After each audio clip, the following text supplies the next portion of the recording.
ग्वालियर प्रदेश की विधानसभा में नेता प्रतिपक्ष गोविंद सिंह ने एक बार फिर बीजेपी सरकार को घेरा है। उन्होंने कहा है कि गृह मंत्री अमित शाह के कार्यक्रम के लिए लोगों पर दबाव डाला जा रहा है और जबरन भीड़ इकट्ठा करने की कोशिश की जा रही है। लोगों को खाद्यान्न उपलब्ध नहीं हो पा रहा है और बीजेपी के लोग पीले चावल बांटकर खाद्यान्न घोटाला करने में जुटे हुए हैं। उन्होंने कहा कि जिन लोगों ने आजादी की लड़ाई में हिस्सा लिया उनको भुलाया जा रहा है और जिन लोगों ने आजादी की लड़ाई में हिस्सा नहीं लिया उन्हें महिमामंडित किया जा रहा है। उनका इशारा केंद्रीय मंत्री ज्योतिरादित्य सिंधिया पर था। उनकी दादी और पिता के नाम पर हवाई अड्डा, कॉलेज, स्कूल और अन्य संस्थान है। इस पर गोविंद सिंह को आपत्ति है। उन्होंने तो यहां तक कहा कि छत्रपति शिवाजी महाराज ने मुगलों से लड़ाई लड़ी, मराठाओं का इतिहास महाराष्ट्र तक ही है, लेकिन वो ये भूल गए कि एक समय मराठा साम्राज्य 75% देश पर स्थापित था। अकेले पानीपत की लड़ाई में 2 लाख से ज्यादा मराठा सैनिक मारे गए। पूर्व मंत्री और नेता प्रतिपक्ष गोविंद सिंह ने कहा कि आजादी की असली लड़ाई लड़ने वालों को भुलाया जा रहा है और प्रजातंत्र को मिटाकर सामंतशाही लादी जा रही है। उन्होंने कहा कि अगले साल होने वाले मध्य प्रदेश विधानसभा के चुनाव में बीजेपी का सुपड़ा साफ हो जाएगा। जनता महंगाई, गरीबी और बेरोजगारी से परेशान है। वह किसी भी कीमत पर इस सरकार को दोबारा आने देना नहीं चाहती। इसी तरह से 2 साल बाद यानी 2024 में केंद्र में मोदी सरकार का भी सफाया होगा। उन्होंने रविवार को ग्वालियर आ रहे केंद्रीय गृह मंत्री को तड़ीपार तक कहा। भोपाल में अपने पूर्व बयान पर कायम रहते उन्होंने कहा कि उन्हें कांग्रेस छोड़कर बीजेपी में जाने वाले कई लोगों ने अपनी व्यथा बताई है और पैसे नहीं मिलने की बात कही, लेकिन वह उन लोगों के नाम ही नहीं बता सकते। उन्हें ये भी बताया गया कि वे कांग्रेस में अब दोबारा नहीं आ सकते। भारतीय जनता पार्टी की सरकार दोबारा हिंदुस्तान में प्रजातंत्र समाप्त करके तानाशाही लाना चाहती है। हर जगह राजा महाराजाओं को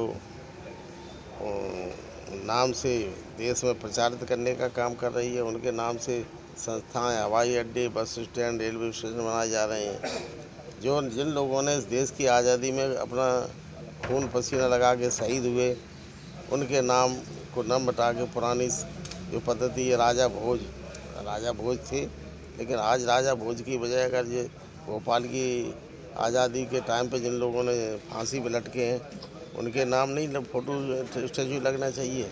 उनके नाम से हवाई अड्डे या रेलवे स्टेशन नहीं बनना चाहिए। तो जो संस्था पुरानी है सामंतशाही लाना चाहते हैं और इसी पद्धति पर सरकार चल रही है।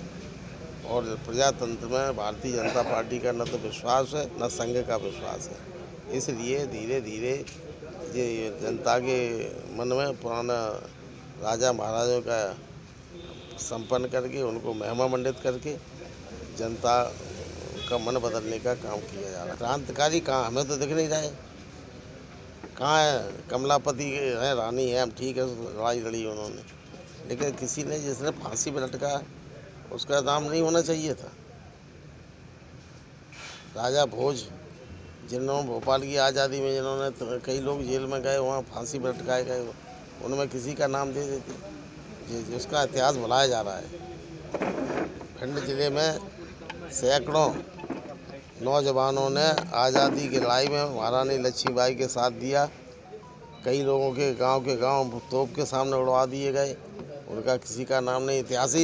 इतिहास मिटाने का काम किया जा रहा है। सामंतों का इतिहास महिमामंडित किया जा रहा है। किसी ने अगर विश्वास करके हमसे कोई बात की है तो मैं उसको उजागर करूं। ये हमारे चरित्र में नहीं है। किसी ने उसका भविष्य बर्बाद करूं मैं। उसने अपनी व्यथा की है और व्यथा मैंने समझी। और जब भारतीय जनता पार्टी के नेता लगातार फर्जी लफाजी करते हैं कि 5 कांग्रेस के विधायक जा रहे हैं, तो मैंने जो हमारे से कहा, हमने सच्चाई व्यक्त की है कि हमसे मिले, परेशानी व्यक्त की, लेकिन हमने उनसे समझा के कहा कि भैया आप वहीं रहिए कि हमारी पार्टी में जो पार्टी छोड़ के गिरा के जाने वाले हैं उनको न तो पार्टी में शामिल किया जाएगा न टिकट मिलेगा, इसलिए आप उम्मीद मत रखिए। 2023 में जनता आज नौजवान बेरोजगारी से आत्महत्या करने को मजबूर है। किसान की फसल चौपट होने, खाद बीज के बेअंदाज़ा दाम बढ़ाने से कर्ज के कगार में बोझ से लद चुका है।